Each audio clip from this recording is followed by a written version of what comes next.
Hey everyone, hope you all doing well.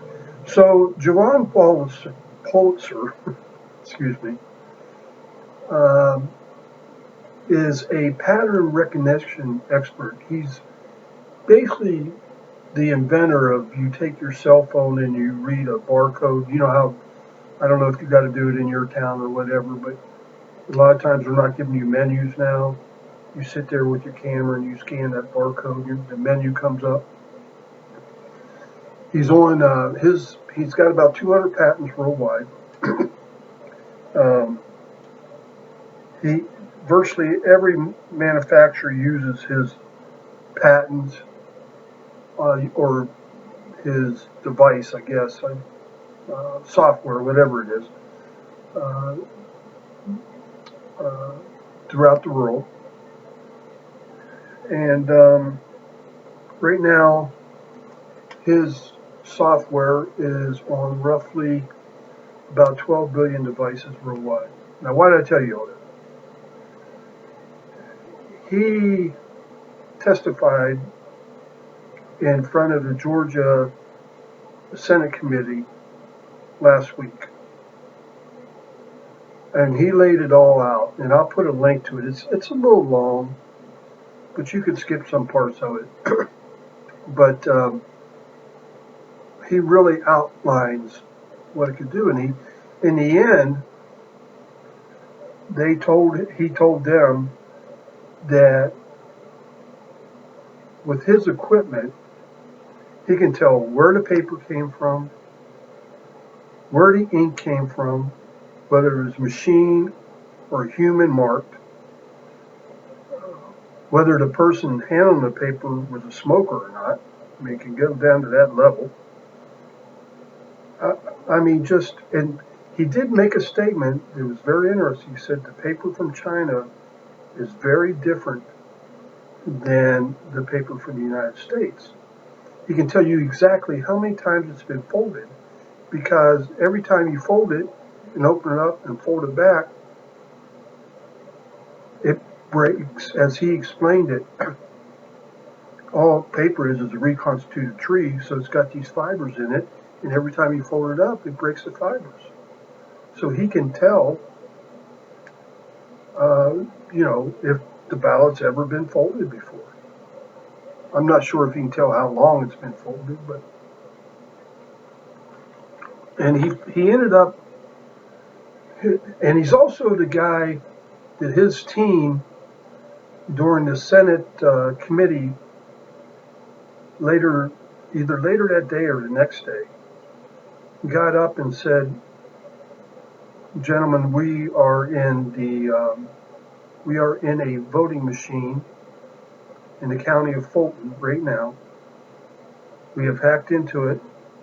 We are doing two-way communications with it, and it's not like that smart thermostat that was just sending information out, I guess, but they were able to communicate and able to do virtually anything they wanted." He said, "We can transfer votes, we can do whatever we want in this system right now.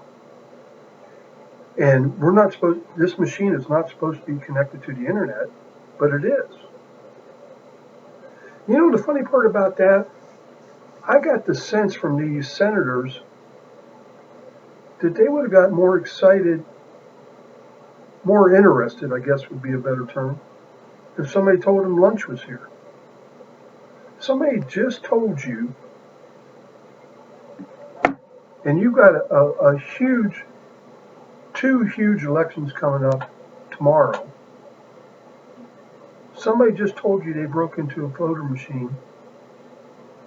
They've hacked into it and they're communicating with it. And you're not outraged about that? It doesn't compute, just doesn't compute. Anyway, at the end of his testimony, he said, "I don't need days to do this. I can do 500,000 ballots in 2 hours, and I'll do it for free. It won't cost the state of Georgia a dime." And the Senate committee unanimously voted to to allow him to examine the ballots from Fulton. And on a side note, I don't know if you got it, but there was also a lady down there who took a video of a shredding truck in the back of the warehouse where all the ballots were, shredding boxes and boxes of ballots. Just shredding. That by law would have to be kept at least 22 months. And I think by Georgia law it has to be kept for 24 months. Anyway, to make a long story short, he's been granted this. Well, guess what happened to one of his team members in Atlanta? His house got shot up. 5 shots through the windows, including one through his daughter's bedroom. Now, what's that tell you? I tell you, we hit a nerve. And the audacity, and you will not hear one single comment about this on any of the media. And it just drives me up the wall. I just found out about this.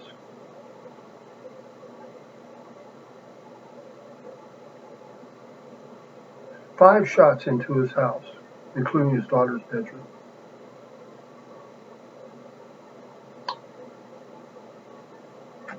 Yep. These people are getting real. These Antifa soy boys running around with guns. And they're about to get taught a real lesson. If they keep this up, they are about to get taught a real lesson. So anyway, we hit a nerve now, folks. Let's see what the results of this are. Thank you. Y'all have a good day.